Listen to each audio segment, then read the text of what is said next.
For those who don't know, let's actually show people this because a lot of people don't know where. What's up, everyone? You are on the CGARNER Speed 252 show. Scroll down, click that subscribe button, become part of this awesome community. All right, guys, this is huge. The Albenberg Cord Duesenberg giveaway is giving you the chance to win a 2026 Corvette ZR1 plus $25,000 in cash. That's right, a brand new ZR1 with the performance that beats most of the world's supercars. And the best part, every single entry helps support a great cause. But you gotta move on this fast. This giveaway ends soon. Right now, my fans get double the entries, as you can see at the top, CGS50. When you use my code and the link pinned in my comment section, don't sleep on this one, guys. This is your chance to win your ZR1. Just imagine driving home in a brand new ZR1 and pocketing $25,000 in cash. Click that link in my comment section, grab your entries, and let's make one of you the next Corvette owner. Don't wait. Get your tickets now and let's make it happen. This Corvette can be yours. 252 family. I'm excited to bring this video to you guys. I haven't made this video in a very, very long time, especially on a Corvette model. So I'm looking forward to making it. I got my boy Jess behind me, but get this video up to 1,000 likes. Definitely get this video a thumbs up for sure. Anywhere on your phone screen or tablet, also hit that subscribe button. Leave your comments down below on some do's and don'ts in your opinion. And you know, if you want to get your car on a Sunday episode, send your brother an email and we can get you on the channel as well. And I would love to have you in the show. With that being said, Jesse, what's your first do for owning the C8 Corvette? First do with owning a C8 Corvette, the first thing I would do is make sure you don't get those ugly wheels that come on a C8 Stingray base, whatever it is, the little two-tone ones where it's like one tone here, and don't get those. Those aren't good. Get something a little bit better. That's the first thing that you don't want to do. Okay. The next thing that you do want to do is get as much aero styling as you can from the factory. The reason why is because all that's going to add to the performance of your vehicle is going to help it have better downforce. Better downforce helps you have better grip. Better grip allows you to stay on the road or the track. So that's what aero is. Wings and spoilers and side skirts and front splitters, like all that isn't just for show. That all does something. So for the people who think that's just like this extra crap for no reason, it actually does something. Canards, all this stuff provides downforce. Downforce helps you with grip. Grip helps you stay on the road or track better when you're going through a turn. Always, at any speed, not just high speed, low speed too. It provides downforce. You'd be surprised how much downforce you create with all this stuff, even going 20, 30 miles per hour around a corner. It still helps. So definitely want to do that. Always add the aero styling. Another do, when you get these cars, the stock wheels are all right, but why not go with some aftermarket wheels, right? Why not get a better flush right there with the side of the car? And the only way to do that is to go with a good set of wheels like these FogedLite wheels, right? So FogedLite makes some amazing wheels, all different kinds. I decided to go with these bronze. What's up, Corvette family? Listen up. You think your ride turned heads now? Wait until you throw on a set of FogedLite wheels. I've got a set of FogedLite wheels on my Corvette and I can tell the difference is insane. They are strong, lightweight, and built to perform. Whether you got a Stingray, E-Ray, Z06, or the new ZR1, they can do all making models from C1 all the way to C8. FogedLite got you covered. They can design whatever you want, however you want, in any color. And they are just not wheels. You get free ceramic coating, free lug nuts, and free shipping. Plus, these wheels will make your Corvette stand out above all the other Corvettes with factory wheel setup. I'm giving you $800 off with my personal code CGARNER. Just type in www.wheeldesigners.com. Contact Jose right now at 714-588-2958 to lock in your discount and take your Corvette to the next level. Trust me, this is the upgrade that you've been all waiting for. I decided to go with these bronze MC5s. I also have a set of magnesiums as well, but those are my track wheels. But these, that better flush, that better offset that you get when you look right here at the back of the car, all that helps out with the vehicle dynamics, right? The car has a little bit better grip because the center of gravity gets changed due to that. A lot of stuff gets better when you do that. Lower your car too as well. Lower it like maybe, you know, 3/4 of an inch or an inch or so. Well, once again, it helps out with downforce, handling, and the look of the car. If you step back, let's just take a step back real quick and look at the side of this car. That thing looks good. I mean, that thing looks good. It It's does. good. That's why you want to lower your car. Now, hopefully you have a front lift. That's another do. I don't have front lift, so I have to deal with all the consequences of not having front lift. But let's go look at my front splitter. I don't have front lift, but is this thing destroyed? Nah, it's not. You know why? Because I pay attention to where I'm going and how I'm going. I know angles. I know my geometry. I paid attention in high school and college at the Naval Academy. So I understand how angles will help me get up. I understand that I have this much room to make work. So you got to understand the front end of your car. If you don't understand the front end of your car, then go buy a Camry or something like that. Would another do be get a PPF? PPF, yes. I did not get PPF. And this is what happens when you don't get PPF. You get rock chipped up. You get beat up a little bit. All this stuff happens. Yeah, my car is beat up. Do I care about resale value on this? I don't. You know why? Because I'm keeping this thing forever. We're going to 200,000 miles, baby. Okay. But I would suggest getting PPF. I'm gonna eventually get this whole front end like touched up and corrected and all that stuff. Okay. And then PPF the whole car so I can make it look brand new again. I gotta save up some extra money. I got a lot of cars right now. I mean, look, I got a C8 Z06. I got a Skyline R34 GTR, I got a C6 Z06, I got a C8 E-Ray. I got more stuff eventually on the way. I got a baby on the way. I got a lot of stuff the money is being spent on. So I'm like, some little things, I'm like, yeah, whatever. Yeah, that's why everybody needs to watch these videos all the way through and hit that subscribe button so you can support us as much as you possibly can and leave your comments down below. Now, what are your thoughts on doing ceramic coating? Yeah, ceramic coating I think is a good idea. Definitely cheaper option than PPF. Helps protect your car in so many different ways. Also, even when it rains, it's so much easier to like clean your car. So definitely ceramic coat your cars if you can. Try to do it every year if you can. It's a very, very good idea. In fact, I need to get this one done. Last time we did it, we just waxed it and it was actually pretty solid for a while, but I definitely need to get this one done. My R34 GTR was ceramic coated. I think I need to probably get that redone at some point, but that was pretty solid. I mean, it was like so easy to clean. It like never got dirty. It was just like perfect. So yes, highly suggest the ceramic coat. Go with somebody who knows what they're doing. There's a lot of people out there who say they know what they're doing. They don't. Go with somebody who's proven, who knows what they're doing. Gotcha. I would say another do is get your windows tinted. It's simple, but it will protect you from the UV rays. What's your thoughts on that? Yeah, I haven't. I've meant to do it, but I haven't done it with this car yet. Sometimes I will. Well, the reason why is because when I get it tinted, usually I'll do the sides and I'll do the front. Right. But then my fronts kept on getting tattered up. Then I'm like, I'm not gonna like do that because I got to replace this windshield anyway at some point because all these little things. So I'm like, once I replace it, then I'll tint it. But until then, I'm good. But it hasn't gotten beat up enough where I've wanted to replace it just yet. So I'm like, once again, it's like, do I want to spend the $1,200 and replace this right now? No, it's still fine. I'm good. I track this thing too. Like, once again, this ain't no show car. This thing is a go car. That's a fair point. Another thing I think you should do, which you have done, is the grill, the inlets. Yeah, so I did just do that because I was tired of seeing these coolers getting tattered up and destroyed. I mean, they're already basically got beat up pretty good. Yeah. So like, I should have done this way earlier. But the reason why I didn't do it earlier was because at the time, the only people selling these things were selling them for like $400 or $500, which was just like, it was dumb. Like, I mean, it's just mesh. So like, yeah, it's cut in a certain way, but $500 for this? Like, are you kidding me? So now these prices have come down a little bit. I found this on Amazon for like $120, $130 or something like that. So that's more reasonable. That's what price makes sense for those things.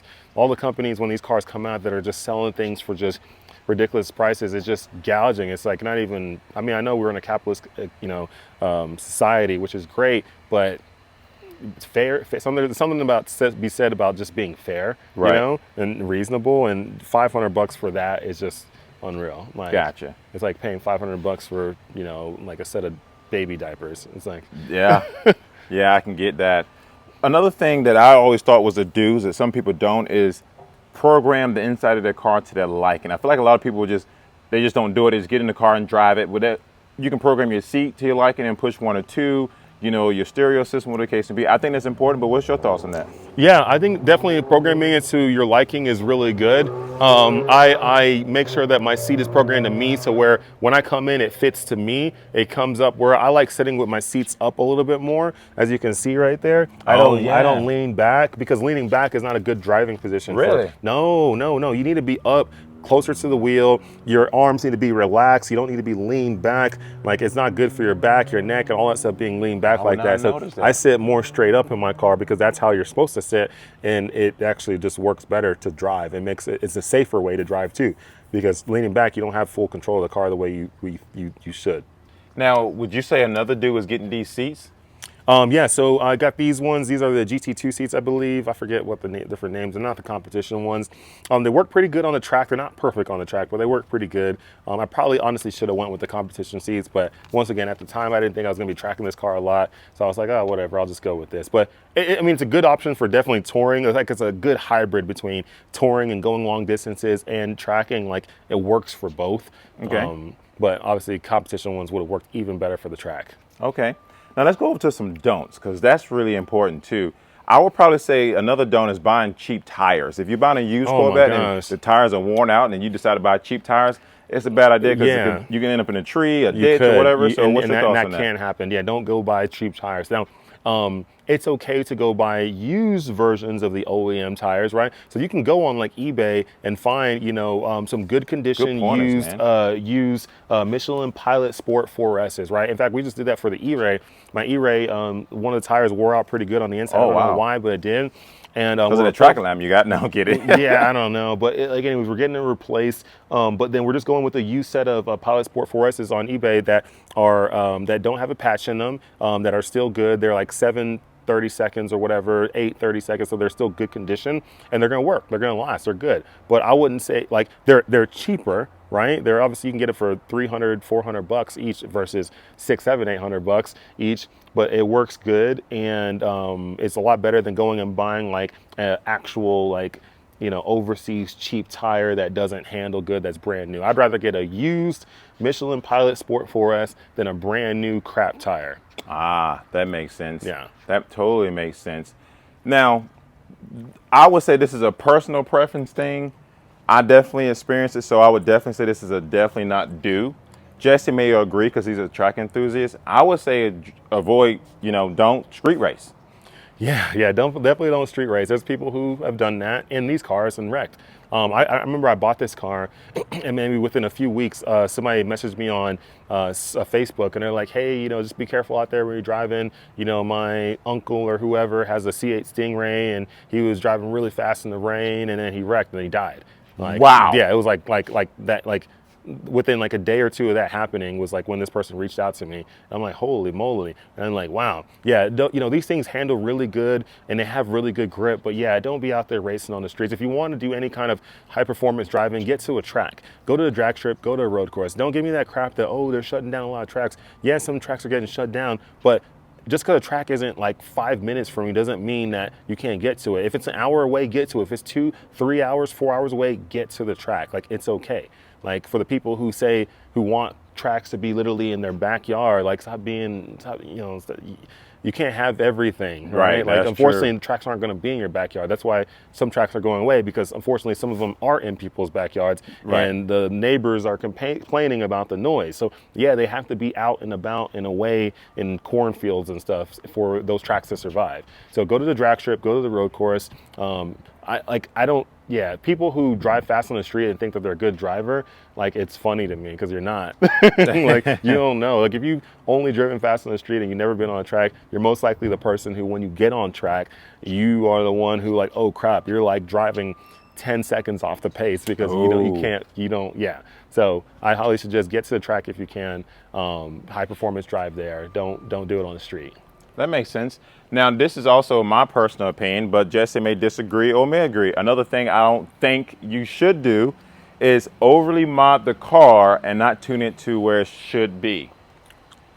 Don't overly mod it and keep it like as simple as you can. Don't go overboard. There are some people getting their Z06s and they're gonna go crazy. Some people are gonna twin turbo it. If it's like not your primary car, then sure, whatever, do what you want. But these cars are temperamental, right? Like, they're new. I don't know if these transmissions can handle a lot more power, right? Like, I think bolt-on mods, and when these things are tunable, a tune maximum, but honestly, I really don't think these things, the motors can handle, I think, a decent amount, but the transmissions, the DCTs, I don't think they're going to be able to handle a lot more than like maybe 700 to the wheels maximum. Like if you start going 750, 800 or something like that, I just don't think it's going to work until you like upgrade the trans. So for the people out there who's going to start modding it, keep it simple. Bolt-ons and just keep it simple. That's it.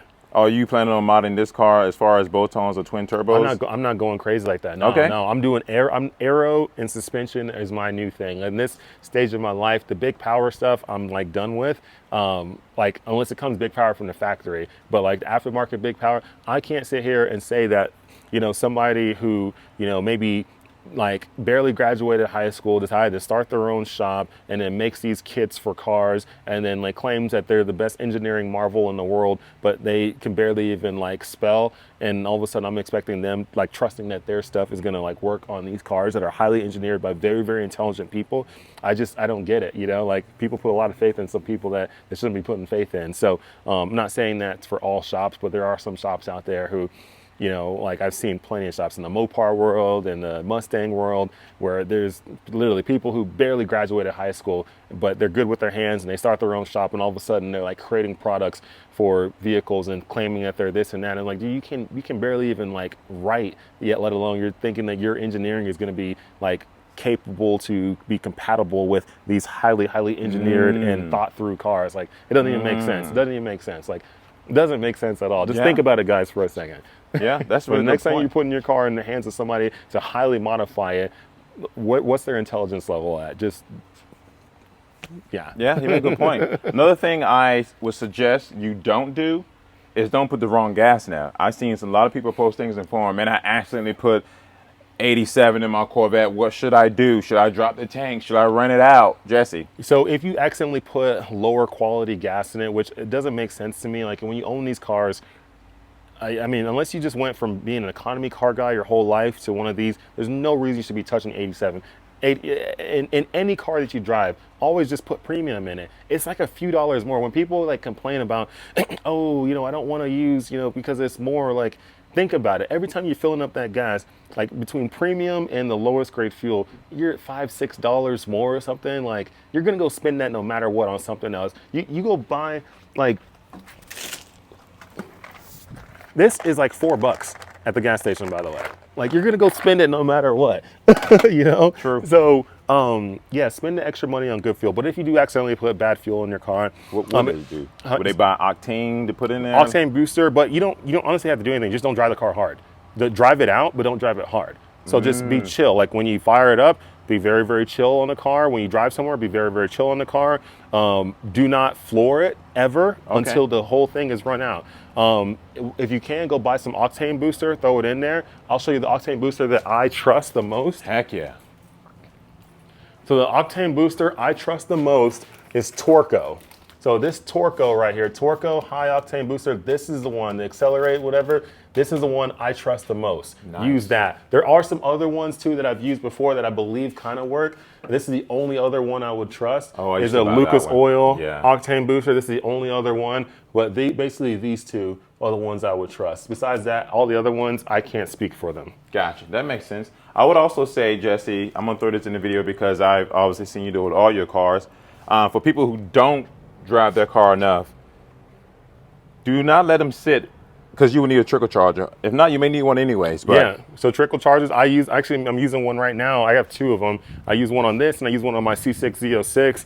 These trickle charger things are great. Just plug it right here into the wall. You plug it into your spots. You can do it with this car, even though this car, it's up front. For those who don't know, let's actually show people this, because a lot of people don't know where their battery is. Okay. Your battery is up front here. It's not in the rear. Most Z06s for the last like 20 years, it's been in the rear, but now it's up front. So your battery is right there. You gotta take off the plastic covers, which mine are sitting in the garage somewhere. I just leave them off. And then here's where your battery is. Here's where your positive is, and here's where your negative is. The black, the red. Wow. So that's where it is for people who didn't know. The plastic pieces to take off are very easy. They just literally like just come right out, just pull them out. Wow. There's little clips or whatever. Just don't break the clips, but they come out. but that's where your battery is, right up there. That's pretty cool. Is Up this a factory battery or no? Factory battery. So you haven't had to replace it yet? I have not had to replace it. So don't let your battery die. Don't let the battery die. I have let it die, and I've had to charge it a few times. But oh, really? Yeah. And you haven't had any issue with the electronics after that? No, it was all good. Because I heard some people having issues with the electronics after the car died a few times. And there's another thing. I don't know if you'll be able to see it here. Where is it?